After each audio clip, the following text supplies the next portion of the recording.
Assalamualaikum warahmatullahi wabarakatuh. Hai, selamat pagi anak-anak. Bertemu kembali dengan Bu Linda.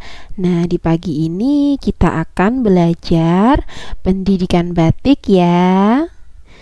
Nah, pada kesempatan kali ini kita masih akan mempelajari tentang mengenal produk batik pada bab 1. Namun, kali ini Bu Linda akan membahas di bagian jenis-jenis batik. Kalian perhatikan baik-baik ya anak-anak.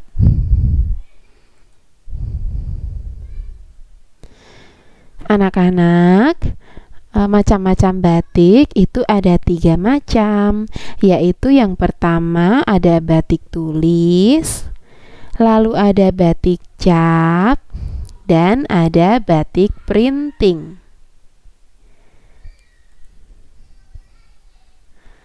Seperti ini ya contohnya, batik tulis seperti ini. Menggunakan canting batik tulis anak-anak. Lalu untuk batik cap seperti ini, menggunakan canting cap. Nah, untuk batik printing seperti ini biasanya menggunakan mesin.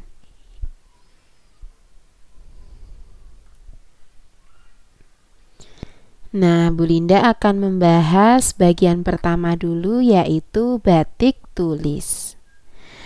Batik tulis dihasilkan secara tradisional.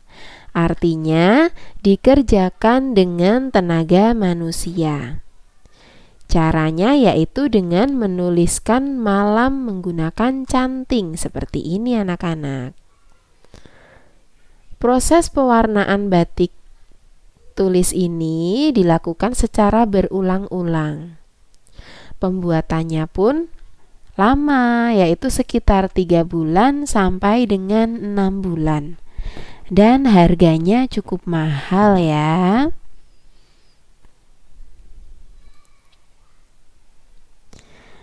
Lalu apa saja ya alat dan bahan-bahan untuk membuat batik tulis? Yang pertama ada kain. Lalu yang kedua ada canting. Yang ketiga ada lilin atau malam. Dan yang keempat ada pewarna. Nah, pewarna ini bisa menggunakan pewarna alami maupun pewarna dari zat kimia atau biasa disebut pewarna sintetis anak-anak. Nah, di sini Bu Linda akan membahas kainnya dulu. Kain untuk membuat batik adalah kain mori, kain sutra, kain santung, dan kain belacu. Kainnya berwarna putih seperti ini anak-anak. Nah, sebelum digunakan untuk membuat batik, biasanya kain ini dicuci terlebih dahulu. Untuk kain yang paling mahal yaitu jenis kain sutra anak-anak. Nah, selanjutnya yaitu canting. Canting digunakan untuk menulis malam pada kain. Seperti ini ya anak-anak, canting. Canting ini terbuat dari tembaga. Nah, kepalanya ini dari tembaga. Lalu gagangnya ini dari kayu anak-anak. Tembaga bersifat ringan, lentur, dan kuat. Panas canting tahan lama sehingga lilin pada canting tidak mudah membeku. Jadi nanti saat membuat batik tulis itu lilinnya kita panaskan dulu sampai mencair dan dimasukkan ke dalam canting ini. Nanti keluar melalui lubang kecil yang ada di depan ini. Seperti itu gambarannya. Nah, selanjutnya ada lilin atau malam. Seperti ini ya. Lilin bisa mencair saat dipanaskan. Lilin ini untuk membatik tulis. Bahan utama malam atau lilin yaitu dari sarang lebah. Nah, sekarang kita akan membahas tentang pewarna. Pewarna ini ada dua macam anak-anak, ada sintetis dan ada alami. Pada batik tradisional biasanya memakai pewarna alami seperti ini. Pewarna alami ini merupakan pewarna yang bahannya diambil dari alam atau tumbuh-tumbuhan. Misalnya batang, akar, daun, buah, kunyit, dan lain-lain. Kunyit akan menghasilkan warna kuning. Daun suji akan menghasilkan warna hijau.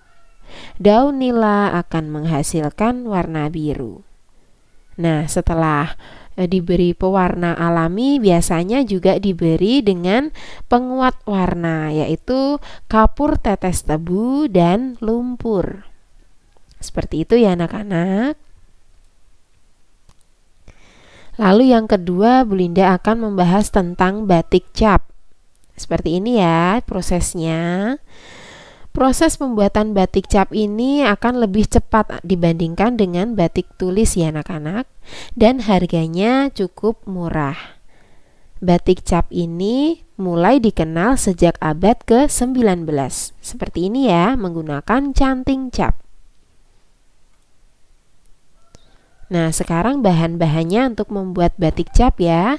Yang pertama ada kain, lalu yang kedua ada canting cap, yang ketiga ada lilin atau malam, dan yang keempat ada pewarna. Nah, Bu Linda akan membahas canting capnya saja. Nah, di sini canting cap yang digunakan adalah terbuat dari tembaga biasanya. Menggunakan canting cap pengerjaannya akan lebih cepat selesai ya anak-anak.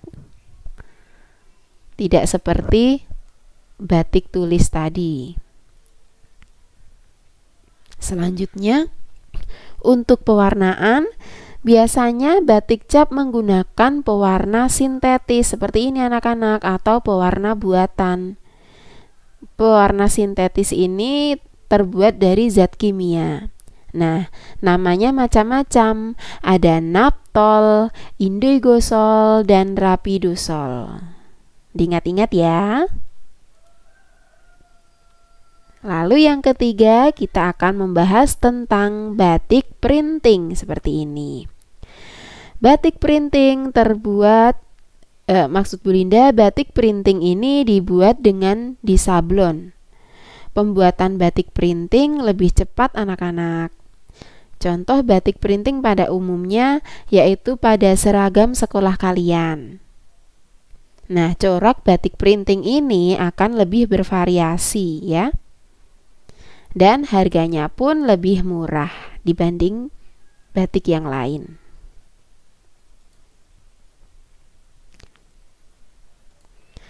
Nah, itu tadi sedikit materi dari Bu Linda mengenai jenis-jenis batik.